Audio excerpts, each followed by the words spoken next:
Okay, what I want to talk about right now is the types of fabric that you are going to encounter and the different uses for different types. So there are several different types of fabrics, but the three that you will run into most commonly are a woven, a knit, and there are going to be pictures for each, and a felt. Okay, so woven fabrics make up the bulk of the fabrics that you're going to see in the fabric store. And what a woven fabric is, and this is burlap. This is a woven fabric that everybody's familiar with. It's really scratchy. But the reason I got this is you can see very clearly what I'm talking about. So a woven fabric is going to be made up of threads that run one way and threads that cross over and under those threads going the other way to make a weave. Hence the word woven. So these are made on a loom, which you may have seen in some historical videos. Now they're very mechanized, computerized things, but you can see with this example, you can see the threads that are going, crossing each other at right angles. So the properties of wovens are that they do not tend to have a lot of natural stretch. They tend to be pretty stable, and that makes them very good for structured kind of garments. It does not make them very good for things like athletic wear, okay? So that's a woven. Now, not all wovens make it obvious that it has threads. This is also a woven, okay? And with this one, the threads are so tiny and the weave is so tight that what you actually just see is shine. One of the clues that this is a woven fabric is that you can pull threads and they go across at the cut edge. When you see that, that's usually a good sign that it is a woven fabric because knits and felt will not do that. Okay? So, the next type of fabric you're going to run into is going to be a knit. Now, there are different patterns of knits, but I'm going to show you kind of a common one, which is instead of laying threads out straight, crossing each other, you take one thread and it loops, and the next thread comes and loops with it. Now, if you know anybody who knits or crochets, this is essentially what they are doing. They are creating a knit fabric. Okay, so what makes knit fabrics unique is that, and this is a really big one so you can see it, this is an old 60s rugby shirt knit, and you can see the loops in there, that it's not threads going across and up and down, but you actually see the little circles you see are the loops. Now, what is great about knit fabrics is knit fabrics tend to have a good bit of stretch, okay? A lot side to side, a little bit top to bottom usually, and a whole lot at angles. Okay, so if you need to make something that's very figure hugging or that you need to do yoga in, then you're going to want a knit. Now, this is a very large knit so that you can see the pattern. This is spandex, which is just a tiny, tiny knit.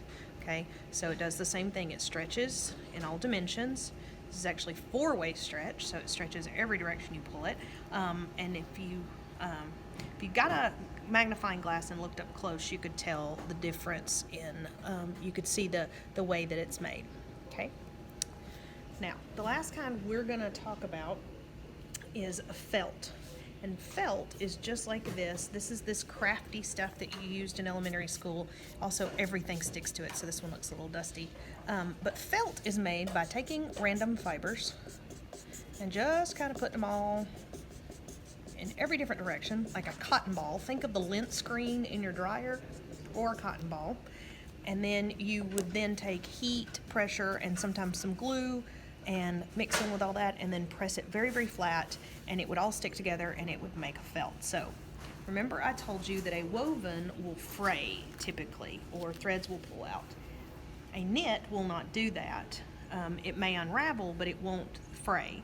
Okay, now a felt only has limited use because felt will literally, if you pull, it has no resistance to abrasion or whatever, and as soon as you stretch it and pull those threads out of alignment, they will never really go back neat and flat again. So this is not something you typically want to use for fashion construction. Okay, so not every fabric is going to be this easy to figure out. And a lot of times if you have a fabric and you're not sure which one of these it is, you just need to figure out which one it behaves like and use those kinds of techniques. Okay, so this fabric, for example, if I got a magnifying glass out and showed you the backing on this fabric, this green, is a knit. It is a knit fabric. So that means it should stretch, and it probably would if it didn't have this gold on it. But over the top of that knit is essentially a thin layer of gold plastic, which means that this fabric doesn't really makes that pop noise that's telling you it's not stretching. So although this fabric is technically a coated knit, I would treat it, if I were sewing with it, as if it were a woven, because it's going to behave more like a woven fabric than a knit fabric. So a lot of times you just kind of have to use your common sense in your own hands and see what fabrics do to decide what they're good for. Talk about the concept of grain line. So on patterns, you will often see a symbol which is just a long arrow pointing up or down, sometimes with arrows on both ends.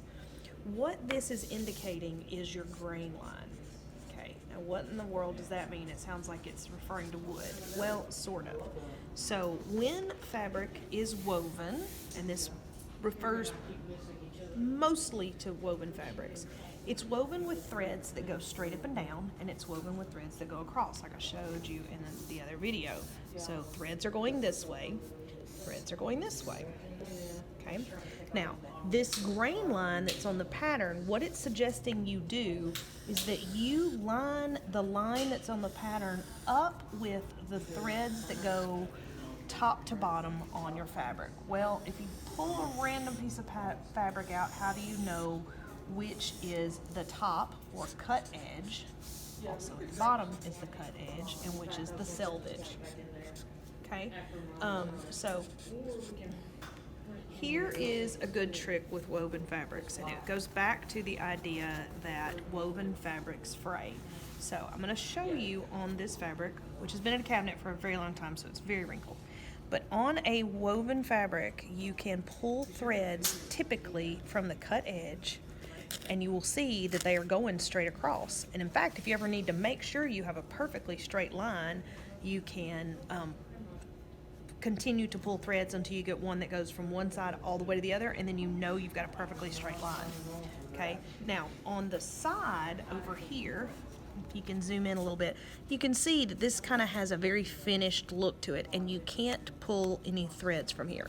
That is your selvage. That is inherent in the way the fabric is made.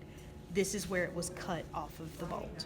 So one of the benefits of using woven fabrics is that they are woven this way, because for most woven fabrics, you can clip a little bit with your scissors and pull, and it will rip directly across a straight line so that you know you're starting with a straight piece of fabric.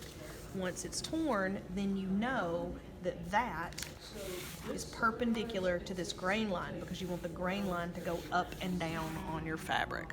And this is a symbol to look for on any pattern piece, making that what they're telling you is the pattern piece needs to be positioned so that that arrow is straight up and down, even if the pattern piece looks like it's at a crazy angle.